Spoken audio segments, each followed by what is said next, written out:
Everyone, 30 day challenge की 10th video में आप सभी का स्वागत है। तो आज की इस वीडियो में फ्रेंड्स मैं आपके लिए एक ड्रेस की कटिंग शेयर करने वाली हूँ। आपने देखा होगा मैम ने एक नई ड्रेस शेयर की है, तो मेरे पास भी साथ ही साथ कमेंट आई थी कि दीदी मुझे ये ड्रेस अपने लिए बनानी है, प्लीज़ आप इस ड्रेस की कटिंग की वीडियो में हमारे साथ शेयर कीजिए। तो मुझे वो कमेंट को देख के बहुत ज़्यादा खुशी हुई थी कि आप लोग मुझे बहुत सपोर्ट कर रहे हो। तो आज की क्लास में मैं उसी ड्रेस की कटिंग लेके आई हूँ। सिंपल तरीके से सिखाऊंगी, बहुत इजी तरीके से बताऊंगी, लेकिन साइज़ में इसमें आपको छोटे साइज़ में बता रही हूँ क्योंकि मेरे पास कपड़ा ये थोड़ा ही है। तो आप अपने साइज़ के अकॉर्डिंग इसको बना सकते हो। साइज़ भी मैं आपको यहाँ बता दूंगी कि आप हर साइज़ में किस तरीके से यहाँ पे ले सकते हो। तो एक बार मैं आपको ड्रेस दिखा देती हूँ कि हम आज की इस क्लास में कौन सी ड्रेस की कटिंग करने वाले हैं। मेरे पास किसी ने ये वीडियो का फोटो मेरे पास सेंड किया है और ये वाली ड्रेस उन्हें अपने लिए बनानी है। तो इसकी कटिंग मैं आज की इस वीडियो में आपको सिखाने वाली हूँ किस तरीके से इसमें हम अपनी कटिंग करेंगे। इसमें अपर वाला पार्ट है, चोली वाला पार्ट है, देन नीचे हमारे 2 पार्ट कटिंग होंगे और साथ ही साथ इसमें हमें स्लीव्स भी कटिंग करनी है। मैं आपको स्लीव्स कट करके बताऊंगी कि इस तरीके की बैलून स्लीव आप किस तरीके से बना सकते हो। तो ये ड्रेस को हम आज की क्लास में कटिंग करना सीखेंगे। आपने देख भी लिया होगा, वीडियो आपके पास भी होगी इस तरीके की। तो इसमें नीचे वाला पार्ट, अपर वाला पार्ट और चोली वाला पार्ट हम किस तरीके से कटिंग करते हैं। तो चलिए मैं आपको पहले एक सैंपल दिखाती हूँ कि इसकी कटिंग मैंने एक पेपर पे किस तरीके से कर। यहाँ मैंने इस ड्रेस को इस तरीके से ड्रॉ किया हुआ है। इसमें अपर वाला पार्ट हमारा प्रिंस कट में कटिंग होगा, ये बैलून स्लीव्स बनाएंगे। ऊपर से बिल्कुल पैक है, मतलब इस तरह से ये हमारा कॉलर टाइप नेक के अकॉर्डिंग कटिंग होगा। नीचे हमारे ये 2 पार्ट कटिंग होंगे। किस तरीके से कटिंग करने हैं वो मैं आपको दिखाती हूँ। तो देखिए यहाँ मैंने ये 3 पार्ट कट किए हुए हैं। ये तो हो गया रुके चोली वाला। देन इसके नीचे हमें सिंगल अम्ब्रेला ही कट करना है। आप चाहो तो अगर आपके पास कपड़ा ज़्यादा है तो आप यहाँ पे डबल अम्ब्रेला भी कट कर सकते हो। देन इसके बाद हमारा जो ये सबसे मेन है, ये पार्ट हमारा कटिंग होगा इस तरीके से ट्रायंगल शेप में और इसके सेंटर में यहाँ हमें अपनी कमर की कटिंग करनी है। अब जैसे ही हम इसको नीचे वाले पार्ट के साथ स्टिच करेंगे इस तरीके से, तो दोनों साइड्स आपके इस तरीके से कॉर्नर होंगे, जिसे हम हाई लो भी बोलते हैं। साइड्स में भी कॉर्नर होंगे और आगे पीछे भी आपके यहाँ पे कॉर्नर इस तरीके से लटकेंगे।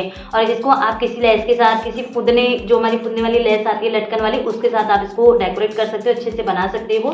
तो ये पार्ट को हम किस तरीके से कटिंग करेंगे, तो चलिए वो सीखते हैं। मेजरमेंट में एक बार आपको दिखा देती हूँ मैंने कौन सा मेजरमेंट लिया है। यहाँ मैं आपको साइज 32 का बताऊंगी कपड़े के अकॉर्डिंग। आप यहाँ पे अपना साइज के अकॉर्डिंग इसकी कटिंग कर सकते हो। लेंथ यहाँ ये फुल बनेगा, जैसे 1 पीस गाउन होता है उस तरीके की लेंथ है। देन इसके बाद जो हमारी चोली की लंबाई है, अपर वाले पार्ट की लंबाई वो 12 इंच है। चेस्ट यहाँ पे 32 है, कमर 24 है। अब देखो ये तो एक स्मॉल साइज है, तो यहाँ हमें प्रिंस कट अगर मैं बनाऊंगी भी तो ये साइज में हमारा इतना नहीं दिखेगा। लेकिन आप अगर 36 से हैवी साइज में इसको बनाना स्टार्ट करोगे तो वहाँ आपको अपर वाले पार्ट को प्रिंस कट में बनाना रहेगा। सेकंड, उसमें आपको आर्म होल की डाट को माइनस जरूर करना है, अदरवाइज इस वाले जो भी हमारी ये ड्रेस है आर्म होल के यहाँ आपका बहुत ज़्यादा रिंकल्स दिखेंगे, क्योंकि ये बिल्कुल पैक नेक है और पैक नेक में अगर थोड़ा भी कपड़ा इकट्ठा हुआ दिखता है तो वो बहुत ज़्यादा गंदा लगता है, फ्रंट से भी बैक से भी। तो आपको इसमें आर्म होल की डाट का विशेष ध्यान रखना है। इसलिए फ्रेंड्स मैं बोलती हूँ कि अपर वाले पार्ट को मिस मत किया करो, उसको सीखना हमें सबसे ज़्यादा ज़रूरी है, क्योंकि वो ही हमारे हर चीज़ में काम आता है। कोई भी आउटफिट हम बना ले उसमें हमारा योक वाला पार्ट हमें आना चाहिए, खासकर हमारा प्रिंस कट तो हमें आना चाहिए हर किसी साइज में। 32 है तो आर्म होल की डाट को और वेस्ट की डाट में इसमें मैं नहीं डालूंगी, क्योंकि छोटा साइज है, स्मॉल साइज है, एक बच्चे का सा साइज है। अगर यहीं आप 36 से ज़्यादा साइज बनाओगे तो वहाँ फिर आपको आर्म होल भी डाट माइनस करनी पड़ेगी और वेस्ट डाट भी डालनी पड़ेगी। और कफ आप लगा भी सकते हो, हैवी साइज में अवॉइड कर सकते हो, लगा भी सकते हो। तो यहाँ शोल्डर है 12 इंच शोल्डर आपको लेना जरूरी है, क्योंकि शोल्डर के अकॉर्डिंग ही इसकी हमारी कटिंग होगी। स्लीव्स यहाँ पे 11 इंच लेंथ में है और 10 इंच उसका राउंड में है। तो पहले हम अपर वाले पार्ट की, तो देखिए फ्रेंड्स यहाँ मैं आपको पहले फ्रंट की कटिंग बताऊंगी, उसके बाद हम बैक वाले पार्ट की कटिंग करेंगे। तो देखिए शोल्डर हमारा, जब भी आप इसमें कॉलर का नेक बनाते हो, पैक नेक बनाते हो, तो जितना भी शोल्डर है उसका सबसे पहले हमें हाफ करना होता है। देन यहाँ हमें 1/2 इंच मार्जिन के लिए ऐड करना है, स्लीव अटैच करने के लिए, या इसको हम पट्टी के साथ अटैच करें तो 1/2 इंच आपको यहाँ पे मार्जिन का ऐड करना है। अगर आप हैवी साइज बनाओगे तो आप यहाँ पे थोड़ा सा एक्स्ट्रा लगा सकते हो मार्जिन, बट 0.5 तो आपको यहाँ पे प्लस करना ही है जब आपका बिल्कुल इस तरीके से पैक नेक रहेगा। इसके बाद फ्रेंड्स देखिए यहाँ पे हमें अपना शोल्डर डाउन करना है। तो शोल्डर डाउन करने के लिए कॉलर का नेक है तो बैक फ्रंट वाला हमारा डाउन में कट होगा, बैक वाला हमारा उठ के कटिंग होगा। तो यहाँ मैंने जो आपको फॉर्मूला बता रखा है शोल्डर स्लोप का, जितना भी शोल्डर रहता है उसका हमें यहाँ पे 12वां हिस्सा निकालना है। तो यहाँ हमारा शोल्डर ही 12 इंच का है, 12वां हिस्सा निकालेंगे तो 1 इंच आएगा। तो यहाँ से हम अपना शोल्डर डाउन करेंगे 1 इंच, शोल्डर 1 इंच डाउन हो गया। अब ये क्रॉस मार्किंग हम कैसे लगाएंगे वो मैं आपको अभी आगे चार्ट में दिखाऊंगी। नेक विड्थ भी हम निकालेंगे, नेक लेंथ भी हम निकालेंगे। और देखो जब भी हम कॉलर का बनाते हैं तो जितना भी हमारा शोल्डर आता है, जैसे 6.5 का शोल्डर है हमारा यहाँ पे, तो 6.5 ही हमें यहाँ पे अपना आर्म होल लेना है इस तरीके से। ये मैं स्मॉल साइज में बता रही हूँ फ्रेंड्स। अगर आपके यहाँ पे हैवी साइज में रहेगा तो मैंने आपको जो फॉर्मूला बताया है कि यहाँ पे गैप देखना है, तब आपको यहाँ पे आर्म होल लेना है, तो आप उस तरीके से भी यहाँ पे अपनी कटिंग कर सकते हो। इसके बाद फ्रेंड्स यहाँ से हमें जितना भी हम यहाँ पे अपना आर्म होल शोल्डर लेते हैं उतनी मार्किंग हम अपनी चेस्ट लाइन पे लगाएंगे इस तरीके से। अब जब भी फ्रेंड्स हमारा यहाँ पे कॉलर का नेक है तो यहाँ पे हमें अंदर की साइड 1 इंच पे मार्किंग करनी है। अगर यही ये बॉट नेक होता तो 0.75 पे मार्किंग होती, यही है अगर डीप नेक होता तो 1/2 इंच पे हम ये मार्किंग को अंदर की साइड करते। तो यहाँ ये बिल्कुल पैक में है तो 1 इंच अंदर की साइड मार्किंग की है। ये लाइन को हम इस तरीके से क्रॉस में मिलाएंगे तो ये हमारी यहाँ पे फ्रंट की आर्म होल की शेप हो गई है इस तरीके से। देन इसके बाद फ्रेंड्स यहाँ पे हम अपनी चेस्ट का फोर्थ भाग लगाएंगे। तो 32 की चेस्ट है, 8 इंच आएगा यहाँ पे। देन 1.5 हम इसमें मार्जिन का ऐड करेंगे। अब यहाँ मैं एक बात और क्लियर करूंगी फ्रेंड्स आपको, अगर देखो आपको इसको 1 टक्स का बनाना है, सिर्फ यहाँ पे वेस्ट डार्ट आपको यहाँ पे लेनी है और आर्म होल की डार्ट को आपको बिल्कुल रिमूव करना है। तो आर्म होल में जो आप 1 इंच की डार्ट डालोगे तो यहाँ पे आपको 1 इंच का मार्जिन और ऐड करना पड़ेगा। और अगर आप इसको प्रिंस कट का बना रहे हो तो फिर आपको यहाँ पे मार्जिन ऐड करने की नहीं है। प्रिंस कट की जो शेप बनेगी उसी में आपको 1/2 इंच स्टिचिंग का मार्जिन यहाँ पे ऐड कर लेना है। तो ये बात का आपको इसमें ध्यान रखना है। छोटा साइज है, स्मॉल साइज में देखो चेस्ट पार्ट ज्यादा हैवी नहीं होता है, तो यहाँ से मैंने आर्म होल की डार्ट नहीं ली है, मैं कमर की डार्ट भी नहीं डालूंगी। लेकिन यहाँ अगर आप 36 से हैवी साइज में जो भी बनाओगे तो आपको यहाँ पे वेस्ट डार्ट जरूर लेनी है और आर्म होल डार्ट भी आपको यहाँ पे जरूर माइनस करनी है। इसके बाद फ्रेंड्स यहाँ से हम अपनी लेंथ की मार्किंग करेंगे। टोटल लंबाई 12 इंच है, 1 इंच प्लस करेंगे, ऊपर नीचे हमारा मार्जिन में जाएगा तो 13 इंच पे मार्किंग करनी है। ये लाइन को हम यहाँ से सीधा करेंगे इस तरीके से। इसके बाद फ्रेंड्स यहाँ से हमें अपनी कमर की मार्किंग करनी है। 24 की कमर है तो फोर्थ भाग आएगा 6 इंच। देन 1.5 का हम इसमें मार्जिन ऐड करेंगे इस तरीके से। और यहाँ पे आप जितनी भी वेस्ट डार्ट लोगे उसका आपको यहाँ पे मार्जिन ऐड जरूर करना है। तो आप मेरी यहाँ पे ब्लाउजों की क्लास जरूर देख सकते हो, उसमें मैंने आपको पूरा डिटेल में सिखा रखा है। सारी डार्ट हम किस तरीके से लेते हैं, सारे ब्लाउज मैंने आपको बता रखे हैं। तो देखिए इतना हो गया। अब इसमें फिर यहाँ हम अपनी आर्म होल की शेप ड्रॉ करेंगे, अपना फ्रेंच कर्व लेंगे इस तरीके से। तो ये हो जाएगी फ्रेंड्स यहाँ हमारी फ्रंट की। तो आपको यहाँ पे सेंटर पॉइंट देखना है, सेंटर पॉइंट जो भी आएगा तो आपको इस तरीके से आर्म होल की शेप ड्रॉ करनी है। तो ये हो गई फ्रेंड्स यहाँ हमारी आर्म होल। अब आती है फ्रेंड्स यहाँ पे हमारी नेक की चौड़ाई और नेक की लेंथ। देखो जब भी हम स्टैंड कॉलर वगैरह बनाते हैं, स्टैंड कॉलर, फ्लैट कॉलर या कोट कॉलर, तो उसमें हम अपनी चेस्ट के अकॉर्डिंग भी नेक की चौड़ाई निकाल लेते हैं इजी तरीके से। लेकिन इसमें आपने देखा होगा बिल्कुल जो नेक है हमारी नेक से चिपका हुआ है, बिल्कुल पैक में है, फ्रंट से बैक से कहीं से भी उसमें लूजिंग नहीं आती है। तो ये बिल्कुल हमारा एकदम से नेक पे चिपका हुआ नेक होता है। तो इसमें फ्रेंड्स हमें अपने नेक का राउंड जरूर पता करना है। आप खुद का बनाओ, सामने वाले का बनाओ, किसी क्लाइंट का बनाओ, तो आपको नेक की राउंड जरूर लेनी है। तो यहाँ देखिए मेरा साइज जैसे 32 है, इसमें नेक राउंड 11 to 12 मिलेगा, आप साइज पे भी देख सकते हो। तो मान लीजिए यहाँ मेरा जो नेक राउंड है वो 11 इंच है। तो जैसे ही आपको नेक राउंड पता होगा तो आपको यहाँ पे ये चार्ट यूज करना है। ये चार्ट मैं साइड स्क्रीन पे भी लगा दूंगी, आप स्क्रीन शॉट भी ले सकते हो साथ के साथ। इसी से आप यहाँ पे नेक की चौड़ाई भी निकाल पाओगे, इसी से आप यहाँ पे नेक की लेंथ भी निकाल पाओगे। तभी हम यहाँ से शोल्डर डाउन करेंगे। तो देखिए यहाँ मेरा जो नेक राउंड है वो 11 इंच है, नेक राउंड 11 है। फोर्थ भाग निकालेंगे सबसे पहले, 2.75 आया यहाँ मेरा। देन इसमें से माइनस करना है। अब हम कितना माइनस करें, तो चेस्ट साइज देखना है। अगर 28 से लेके 39 तक की चेस्ट है तो 0.75 माइनस करेंगे। 40 से हैवी साइज है तो 1 इंच माइनस करेंगे। तो यहाँ हमारा साइज स्मॉल साइज है तो माइनस करेंगे 0.75। तो यहाँ मेरी जो नेक की चौड़ाई है फ्रेंड्स वो निकल के आई है 2 इंच की। तो नेक की चौड़ाई देखो हमें मिल गई है हमारे नेक राउंड के अकॉर्डिंग, 2 इंच की नेक की चौड़ाई आ गई। अब फिर जैसे ही आप नेक की चौड़ाई निकाल लोगे साइज के अकॉर्डिंग, उसमें आपको यहाँ पे 0.75 प्लस कर देना है। ये सभी साइज के लिए फिक्स रहेगा। आपको यहाँ पे 0.75 प्लस करके नेक की लेंथ की मार्किंग करनी है। तो इससे क्या होगा कि आपका नेक कोई लूज नहीं रहेगा, कोई भी लूजिंग नहीं आएगी आपके नेक में। बिल्कुल आपको जो नेक राउंड लिया है उसके अकॉर्डिंग ही नेक आप यहाँ पे बना पाओगे। और फ्रंट से ये बंद है, बैक साइड पे हमारी इसमें जिप अटैच होगी, बैक से ही ये नेक हमारा जो पीछे जाएगा तो इसमें हुक अटैच होगा। इस तरीके से हमें अपने इसमें नेक राउंड बनानी है, ज़्यादा गहरी शेप नहीं बनानी है, हल्का सा ही इसमें आपको राउंड शेप बनाना है इस तरीके से। अब देखिए नेक की चौड़ाई मिल गई, शोल्डर डाउन पॉइंट हमारा ये वाला है, ये डाउन पॉइंट को हम इस तरीके से मिलाएंगे इस तरीके से। और देखिए फ्रेंड्स, जब भी आप कॉलर को बनाते हो तो इसमें एक चीज से हम आइडिया लगा सकते हैं कि हमारी कटिंग अच्छी हो रही है या नहीं। जो ये वाली लाइन होती है फ्रंट वाली, जो हम ये अंदर की साइड मार्किंग करते हैं, और जो शोल्डर डाउन वाला पॉइंट होता है, अगर आपका इस तरीके से आपका यहाँ पे आपके पास ट्रायंगल शेपर होगा जिसमें 3 साइज होते हैं, 3 शेप, तो आपका अगर ये 90 डिग्री का बनेगा तो समझ लेना आपके यहाँ पे जो मेजरमेंट के अकॉर्डिंग कटिंग कर रहे हो एकदम सही कर रहे हो। ये 90 डिग्री का ही हमारा बनना चाहिए, तभी आपकी यहाँ पे जो मार्किंग आर्म होल वाली आप करोगे वो एकदम परफेक्ट बनेगी। तो ये इस तरीके से हमारी फ्रंट की मार्किंग हो गई है। इसकी मैं यहाँ से कटिंग कर देती हूँ।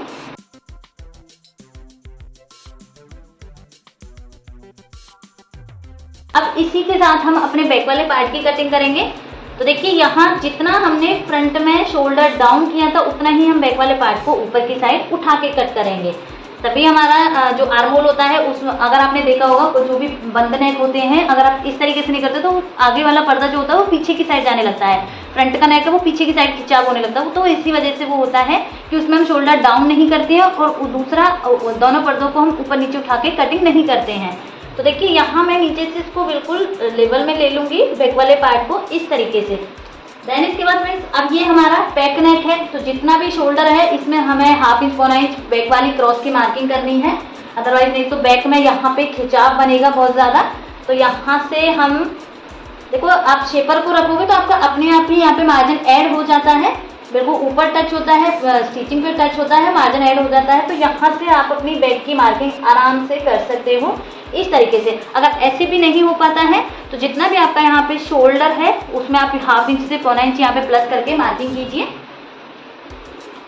तो देखो नीचे की मार्किंग हमारी इस तरीके से हो जाएगी। आर्म होल की बैक की अकॉर्डिंग कर दी है, फ्रंट के अकॉर्डिंग कर दी है। इसके बाद फिर हमें बैक वाले को 1 इंच उठाना है, तो जितनी हमारी फ्रंट की कटिंग है उसके ऊपर हमें यहाँ पे 1 इंच पे मार्किंग इस तरीके से लगानी है। तो देखिए ये हमारी नेक की चौड़ाई निकल के आई है, ये लाइन को बिल्कुल सीधा करेंगे। ये हमारा शोल्डर डाउन पॉइंट निकल के आया है और यहाँ से हमारी सीधी नेक की लेंथ निकल के आई है। अब बैक वाले में यहाँ आप 1 इंच शेप डाल सकते हो, 1/2 इंच कर सकते हो, पौना इंच भी कर सकते हो। स्मॉल साइज है तो मैं यहाँ पे 0.75 ही बैक नेक की कटिंग करूंगी। हैवी साइज में आप बनाओगे तो 1.5 इंच भी आपको यहाँ पे लेना पड़ेगा इस तरीके से। अब इसकी हम बैक वाले पार्ट की भी कटिंग करते हैं, उठा के कट करते हैं। ये हमारा फ्रंट में इस तरीके से आ जाता है और हमारा इसमें बिल्कुल भी खिंचाव नहीं। तो देखिए अब हम नीचे वाले पार्ट की कटिंग करेंगे। और फिर जब भी आप अगर सिंगल अम्ब्रेला कटिंग करते हो कि आपका फैब्रिक आपको सिर्फ इतना ही घेरा बनाना है, तो इसमें आपको कोई अलग से कमर निकालने की जरूरत नहीं होती है। इसमें आप एक सिंपल सी ट्रिक ये यूज कर सकते हो। आप कपड़े को इस तरीके से बिछाओगे डबल फोल्ड करके, देन इसको आपको ट्रायंगल शेप में इस तरीके से बिछा लेना है। और जो आप ये ड्रेस देख रहे हो इसमें हमारा कम घेरा ही है, ज्यादा घेरे की भी हमें इसमें ज्यादा नीड नहीं है। तो आपको इस तरीके से ट्रायंगल शेप में ही इसकी कटिंग करनी है। ट्रायंगल शेप में बिछा लिया, देन इसके बाद आप अपना फ्रंट वाला पार्ट लीजिए जिसमें भी आपकी मार्किंग लगी हो और इसको आप इस तरीके से इसके ऊपर रख दीजिए। यहाँ आपकी एकदम परफेक्ट कमर निकल के आ जाएगी। कोई भी आपको यहाँ पे मार्जिन नहीं निकालना पड़ेगा, कोई भी आपको यहाँ पे कम प्लस माइनस नहीं करना पड़ेगा। तो इस तरीके से आप यहाँ पे अपनी कमर की मार्किंग कर सकते हो। ये सबसे इजी तरीका होता है जब भी हम हाफ सर्कल का कटिंग करते हैं। तो यहाँ से हम ये लाइन को इस तरीके से सीधा करेंगे। यहाँ से ये हमारी कमर की मार्किंग हो गई। फ्रेंड्स यहाँ से लेंथ की बात करें तो देखिए यहाँ पे टोटल लेंथ हमारी 40 इंच है। 40 इंच में से माइनस कर देंगे जो हमारा चोली वाला पार्ट हमने कट कर लिया है 12 इंच, तो टोटल लेंथ अब हमारी आई है यहाँ पे 28 की। लेकिन कपड़ा मेरा थोड़ा कम है, मुझे एक पार्ट और अभी कट करना है। तो जितनी भी ये लेंथ है फ्रेंड्स, यही मैं लेंथ अभी हाल फिलहाल में ले लेती हूँ आपको समझाने के लिए। तो मान लीजिए देखिए यहाँ इसकी लेंथ आ रही है 12 इंच की। तो 12 इंच पे हम ये मार्किंग को करेंगे। अगर आपका यही साइज है और 40 की लेंथ है तो आपको ये यहाँ पे जो लंबाई है वो 28 की लेनी है। जो मैं 12 इंच ले रही हूँ ये हमारे यहाँ पे 28 की लेंथ इस तरीके से आएगी। अब देखिए ये नीचे वाला घेरा हमारा निकल गया है, इसकी भी मैं यहाँ से कटिंग कर दूंगी इस तरीके से। अब कमर हम कैसे निकालते हैं मेजरमेंट के अकॉर्डिंग, ये सब मैंने आपको सिखा रखा है, आप वीडियो में देखोगे आपको मिल जाएगा। और सबसे इजी तरीका यही है, अगर आप इस तरीके से ट्रायंगल वाली कटिंग करते हो तो आप सीधा सीधा ऊपर वाले पार्ट को रखिए और आपका यहाँ से कमर की कटिंग हो जाएगी। तो देखिए ये हो गया यहाँ से हमारे नीचे वाला पार्ट हो गया, ये हो गया यहाँ पे हमारा अपर वाला पार्ट इस तरीके से। अब वैसे इसमें जो हमारा ये वाले पार्ट के ऊपर वो जो हमारा हाई लो वाला है उसकी कटिंग देखते हैं, उसकी कटिंग हमारी किस तरीके से होती है। देखो कमर हमें इतनी ही निकालनी है, उसमें भी क्योंकि यहीं वो साथ ही साथ ज्वाइंट होगा, कोई प्लेट वगैरह भी नहीं है। लंबाई भी जितनी आपकी नीचे वाले बॉटम की लंबाई आ रही है, जैसे 28 है तो उसकी भी आपको यहाँ पे 28 लेनी है, बट मेरी यहाँ पे 12 इंच निकली है तो 12 इंच के अकॉर्डिंग हम कटिंग करेंगे। तो देखिए जब भी आपके पास इस तरीके से फैब्रिक रहेगा उसको आपको सिंगल कर लेना है। अब आपको यहाँ पे सिंगल फैब्रिक लेना है इस तरीके से, और अब ये सिंगल फैब्रिक को फिर यहाँ हमें ट्रायंगल शेप में बनाना है। आपको यहाँ पे अब डबल नहीं लेना, सिंगल फैब्रिक लेना है और इस तरीके से आपको इसको ट्रायंगल शेप में बना लेना है। तो देखिए ट्रायंगल शेप में हो गया यहाँ पे।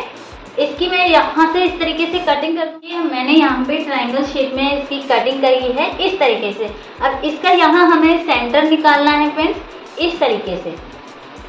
जितनी भी आपकी कमर है फ्रेंड्स उसको आपको यहाँ पे 3 से डिवाइड देना है। तो यहाँ मेरी जो कमर है वो 24 की है, डिवाइड देंगे 3 से तो यहाँ निकल के आएगा मेरा 8 इंच। तो 8 इंच कैसे लेना है, तो देखिए जो ये सेंटर पॉइंट है, ये सेंटर पॉइंट पे मार्किंग करेंगे तो 4 इंच हमारा एक साइड पे आना चाहिए और 4 इंच ही हमारा ये दूसरी साइड पे आना चाहिए, तभी ये हमारा पूरा 8 इंच बनेगा इस तरीके से। आपको 4 इंच पे मार्किंग करनी है, लेंथ में भी और चौड़ाई में भी। एक तरह से आपको यहाँ पे 4 इंच का एक राउंड सर्कल बनाना है पूरा 4 इंच का। तो ये हमारा कमर की मेजरमेंट के अकॉर्डिंग आया है। अगर हम इसी से कटिंग कर देंगे तो ये चीज हमारी बहुत बड़ी हो जाएगी, तो इसमें आपको हाफ इंच अंदर की साइड से इसमें कटिंग करनी है इस तरीके से। बाकी आपको किसी भी कोने को छेड़ना नहीं है, ये कोने आपको ऐसे ही रखने हैं। तो देखिए यहाँ से ये हो गई हमारी कमर की कटिंग इस तरीके से। तो ये पार्ट आपका यहाँ पे इस तरीके से आया हमारा चोली वाला पार्ट। इसके नीचे ये वाला पार्ट हमारा अटैच होगा फ्रेंड्स यहाँ पे इस तरीके से। देन इसके बाद ये देखो साइड से आपका बंद रहेगा, इसमें साइड में आपको सिलाई देने की जरूरत नहीं है। ये वाला पार्ट हमारा इस तरीके से इसके ऊपर अटैच हो जाएगा। तो आप ये देख सकते हो ये कॉर्नर जो है ये हमारे साइड्स में आएंगे और फ्रंट और बैक में आएंगे। तो ये पूरी ड्रेस हमारी इस तरीके से कटिंग होगी। इसमें जो हमारी बैलून स्लीव्स हैं तो उसकी और मैं आपको कटिंग सिखा देती हूँ। तो ओवरऑल ये पूरी ड्रेस हमारी कंप्लीट कटिंग हो जाएगी। तो देखिए यहाँ मैंने एक तरह से जैसे नॉर्मल हम अपनी स्लीव्स की कटिंग करते हैं फ्रेंड्स, एक बार पहले मैं आपको समझाती हूँ कि इसकी कटिंग मैंने किस तरीके से की है। तो देखिए मान लीजिए आपकी जो स्लीव्स की लेंथ है आप एल्बो तक बना रहे हो, तो एल्बो तक की हमारी स्लीव्स की लेंथ 9, 10 इस तरीके से रहती है। तो यहाँ हमें जितनी भी टोटल लंबाई है उतनी पहले मार्किंग कर लेनी है। अब आप इसमें देखोगे स्लीव्स में तो ऊपर भी आपको थोड़े से गैदर्स दिखेंगे और नीचे तो आपको बहुत सारे इसमें एक तरह से बैलून टाइप सा दिखेगा। तो वो किस तरीके से हमें बनाना है, तो ऊपर अगर हमें गैदर्स चाहिए तो पहले हमें टोटल लंबाई लेनी है। देन इसमें आपको यहाँ पे अगर आप छोटा साइज है तो 3 इंच ले सकते हो, 4 इंच ले सकते हो। बड़े साइज में बना रहे हो तो आप यहाँ पे 5 इंच ऐड कर सकते हो। उससे ज़्यादा आप करोगे तो यहाँ से बहुत ज़्यादा भी ऊपर से भी बहुत ज़्यादा फूला फूला हो जाएगा। तो ऊपर कम ऐड कीजिए, नीचे का आप ज़्यादा बना सकते हो। तो यहाँ देखिए मैंने जैसे 4 इंच लिया है इस तरीके से, और जो हमारे यहाँ पे कैप हाइट होती है उससे हमें अपने आर्म होल को इस तरीके से कटिंग कर देना है। अब यहाँ पे फ्रेंड्स जब भी हम कपड़े में इसको कटिंग करेंगे तो छोटे छोटे से यहाँ पे इस तरीके से गैदर्स बन जाएंगे। तो ऊपर वाला पार्ट हो गया। अब नीचे वाले पार्ट में हमें किस तरीके से कटिंग करनी है, जो ये हमारा सेंटर पॉइंट है फ्रेंड्स, सेंटर पॉइंट से एक सेंटर लाइन ड्रॉ करनी है इस तरीके से। अब जितनी भी आपकी स्लीव्स की चौड़ाई है उसमें आप 1-1 इंच का गैप छोड़ के इस तरीके से लाइनिंग खींच लीजिए। पूरे इस स्लीव्स को इस तरीके से फोल्ड करूंगी तो दोनों पार्ट हमारे यहाँ पे बराबर में कट हो जाएंगे। तो देखिए इस तरीके से ये कटिंग हो गई है हमारी लेयर। जैसे हम स्लीव्स को ओपन करके देखेंगे इस तरीके से, तो अब इसको हमें अपने कपड़े पे किस तरीके से रखना है और कटिंग हमें किस तरीके से करनी है वो भी मैं आपको एक बार बता देती हूँ। तो देखिए यहाँ मैंने एक कपड़ा लिया है जो इसमें से साइड से बच गया है इस तरीके से। इसके ऊपर हम अपनी स्लीव्स को रखेंगे। स्लीव्स रखी फ्रेंड्स, इसमें अब हमें जो जितने हमने 1 इंच की पट्टियाँ कट की हैं उतना ही हमें इसमें अब गैप बनाना है। बीच का गैप हमारा सेंटर लाइन जैसी रहेगी, 1-1 इंच का दोनों साइड्स पे गैप रहेगा हमारा इस तरीके से। तो इस तरीके से आपको गैप लेते हुए ये स्लीव्स को यहाँ पे कटिंग कर लेना है इस तरीके से। नीचे से आप इसमें या तो लास्टिक डाल सकते हो या गैदर्स बना सकते हो पट्टी के साथ, और ऊपर भी यहाँ आपकी थोड़ी सी प्लेटेड बन जाएंगी। तो ये पूरी स्लीव्स हमारी इस तरीके से बनके कंप्लीट हो जाएगी। स्लीव्स की कटिंग, आई होप आपको ये वीडियो अच्छे से समझ आई होगी। मैंने पूरा एक एक डिटेल में आपको सिखाया है, समझाया है। ये वाला पार्ट भी बहुत इजी है, आप अपनी कमर के अकॉर्डिंग निकालोगे तो आपका बहुत इजी तरीके से कटिंग हो जाएगी। फिर भी आपको किसी भी साइज में कोई ऐसा भी दिक्कत हो तो आप कमेंट कीजिए, पूछिए। और जिन्होंने स्पेशली कमेंट की थी प्लीज़ वो इस वीडियो को ज़रूर वॉच करना, और अच्छी लगे तो प्लीज़ ज़्यादा से ज़्यादा इसको शेयर करना, लाइक्स करना। तो मिलते हैं नेक्स्ट क्लास में, कल की क्लास में नए टॉपिक के साथ। तब तक के लिए bye bye, thanks for watching.